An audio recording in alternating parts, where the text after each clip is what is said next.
윤석열 총장 관련한 것도 또 있죠? 윤석열 검찰총장의 부인 김건희 씨가 주가 조작에 연루가 돼 있다. 내사를 한 적이 있지만 김건희 씨가 대상은 아니었다. 아주 3D를 조사했다. 하지만 장용진이 내사 대상자는 아니다. 이런 식이었거든요. 사실 언론 보도가 조금 윤석열 총장을 약간 좀 도와주겠다?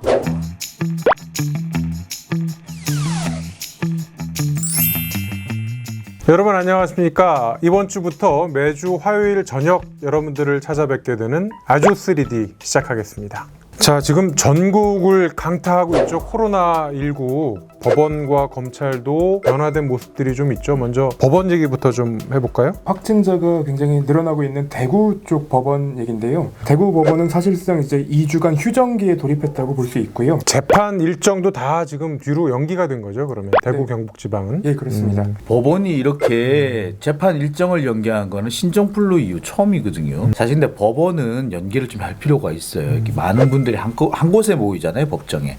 그리고 법정이 이렇게 넓은 데도 아니기 때문에 위험이 있다라고 해서 상당히 그때도 걱정을 많이 했고요.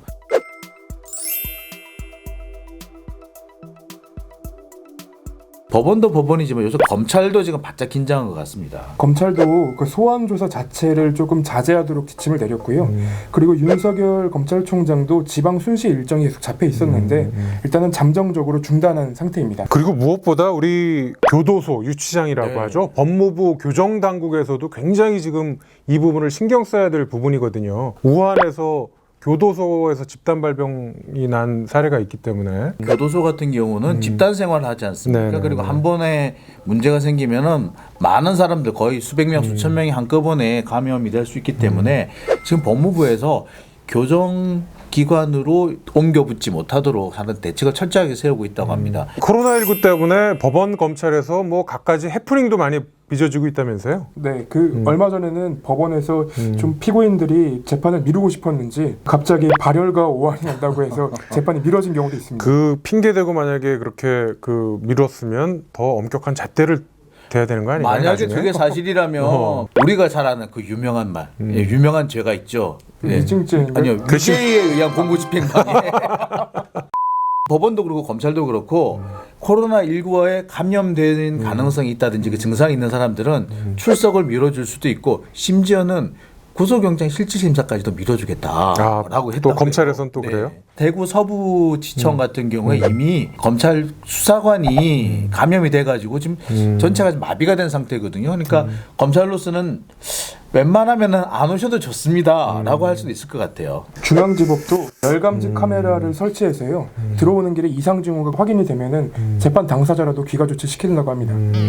오, 뛰고 올 수도 있을 것 그러면 같아요. 이거 이렇게 해가지고 자, 윤석열 검찰총장의 지방 순시도 연기가 된 거죠? 아, 예. 원래는 윤석열 검찰총장이 부산과 광주에 이어서 대구를 갈 예정이었는데요. 바로 대구가 바로 지금 현재 가장 그렇죠. 위험한 곳 아니겠습니까? 그래서 지금 중단이 된 상태입니다. 원래는 이게 선거 관련한 방문이었죠? 그렇습니다. 근데 요 근래 나오는 기사들을 보면은 되게 관례적인 초도 순시 차원이라고 얘기가 나오는데 법무부와의 갈등 국면이 계속되면서 이례적으로 관심을 갖고 있다라고 얘기들이 많이 나오더라고요. 추미애 장관의 네, 전국 검사장 회의도 코로나19 때문에 재밌는 취소했죠. 것은 지난주 수요일인가요, 목요일인가요? 아마 그날이 그 추미애 장관이 전국 검사장들을 소집하는 날이었는데 그날 바로 이제 추미애 장관은 취소를 했어요. 근데 그 다음 날 윤석열 총장은 광주지검 가는 걸 또 그대로 강행을 했었거든요. 이것 때문에 사실 조금 말이 좀 나왔어요. 그러자 아마 언론 플레이를 좀 하시는 것 같아요. 근데 제가 기억하기로도 그렇습니다. 선거 준비는 선거 전 100일 전에는 끝을 내는 게 원칙이거든요. 근데 지금 2달 전에 지방 손실을 한다?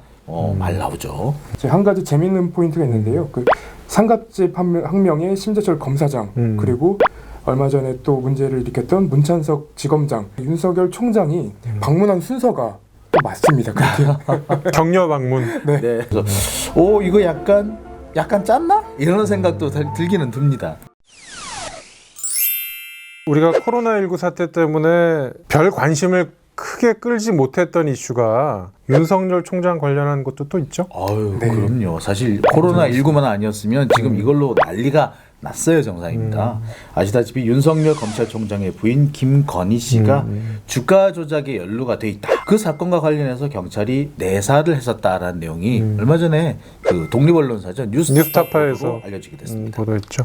김건희 씨와 관련된 팩트 그 부분만 한번 좀 체크를 한번 해보죠. 그러니까 2010년에서 2011년 사이에 도이치모터스 주식과 네. 현금 10억 원을 김건희 씨가 이모 씨에게 넘깁니다. 근데 그 넘기는 내용 가운데 조금 이상한 부분이 그 당시에 샀던 금액과 그리고 그 당시 주가 액면가가 굉장히 큰 차이가 나요. 그래서 사실 특혜를 받은 게 아니냐는 의혹이 나오고 있는 겁니다. 조금 전에 말하던 이모 씨라는 사람이 주가 조작의 선수라는 사람이고요. 그 김건희 씨를 만나기 전에 이 도이치모터스 권오수 회장을 만나가지고 권 회장으로부터 야 이거 우리 회사 주가를 좀 올려야 되겠는데 네가 좀 작전을 좀 짜봐라 라는 부탁을 받았다는 겁니다.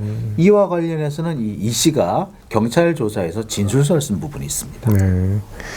그래서 뭐 여러 가지 내사를 했냐 안 했냐 논란이 있었지만 경찰은 확인을 우리 내사한 적 없다. 내사를 한 적이 없다라고 얘기했다기보단 내사를 한 적이 있지만 김건희 씨가 대상은 아니었다. 그 내사를 하긴 했다는 얘기입니다. 그러니까 이게 재밌는 포인트가 이거예요. 아주 3D를 조사했다. 하지만 장용진이 내사 대상자는 아니다. 이런 식이었거든요. 아 그런 게 비슷해요? 이게 도이치모터스 주가 조작 부분을 내사를 했는데 딱 김건희를 표적으로 삼아서 내사한 건 아니다라는 내용이거든요. 그러니까 사실 언론 보도가 조금 윤석열 총장을 좀 해명을 해주겠다, 좀 약간 좀 도와주겠다, 뭐 이런 식의 의도가 보통 좀 많이 기사를 나와요. 쓰게 되면 제목을 어떻게 쓰느냐가 이제 데스크 입장에서는 제일 중요한데 제목에 경찰의 내사 확인이라고 뉴스타파가 보도를 했잖아요. 네. 그러니까 경찰의 내사가 사실은 중요한 건 아니고 네. 손가락으로 달을 가리키면서 달을 가리켰는데 손가락은 아니다라고 얘기하는 거랑 똑같은 거잖아요. 그렇죠. 가장 중요한 건 그 사람이 어떤 액션, 어떤 일을 했느냐가 중요한데 그 부분을 쏙 빼고 그래서 내가 팩트만 한번 확인해서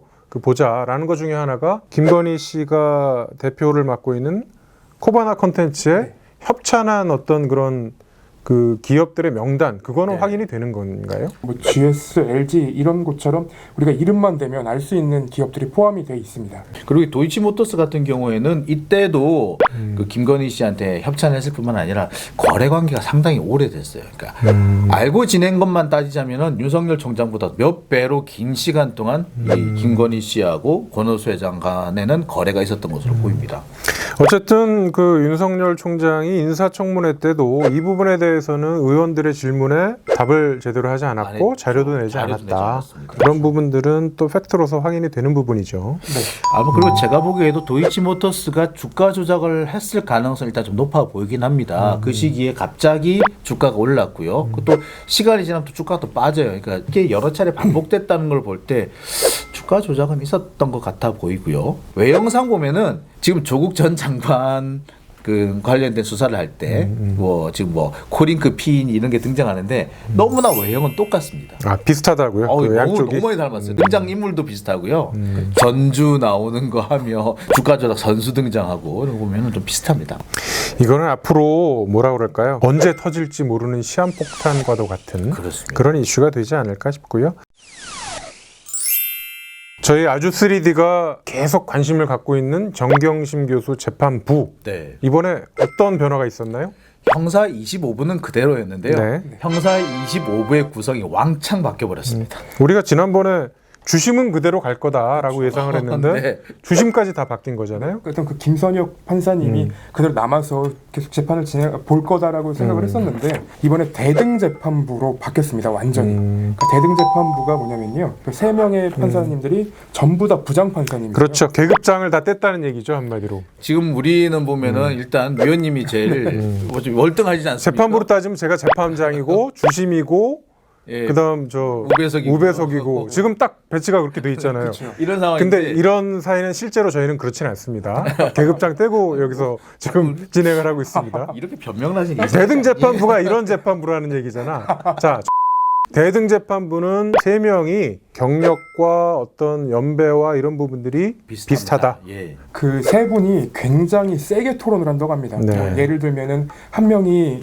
유죄를 의심하고 있고 한 명이 이제 무죄 추정, 한 명이 네. 이제 그냥 왔다 갔다 하면은 그 3분이서 그 검사 그리고 변호사한테 계속 질문을 하는 거예요. 그래가지고 그러겠네요. 최종적으로 이제 자신들끼리 이제 토론과 합의를 거쳐서 결론을 내리기 때문에 그 논란이 될 수 있는 가능성 많이 줄었다라고 볼 수 있을 것 같고요. 다만 저는 조금 정경심 교수한테 좀 불리할 수도 있겠구나라는 부분이 좀 포착이 되더라고요. 주심을 권성수 부장판사, 진보 진영, 민주 진영 이쪽에는 좀 불리한 판단을 좀 많이 하셨어요. 과거에 보니까 시국 선언을 한 교사한테 최초로 유죄 판결을 내렸다고 그럽니다. 그 전까지 무죄 판결이 2건이 있었는데 이분 이후에 다 유죄 판결이 나왔다고 그래요. 또 재밌는 사건이 있더라고요. 애견 예방접종 증명서를 위조한 애견업자에게 사문서 위조 혐의를 적용해서 징역형을 선고했습니다.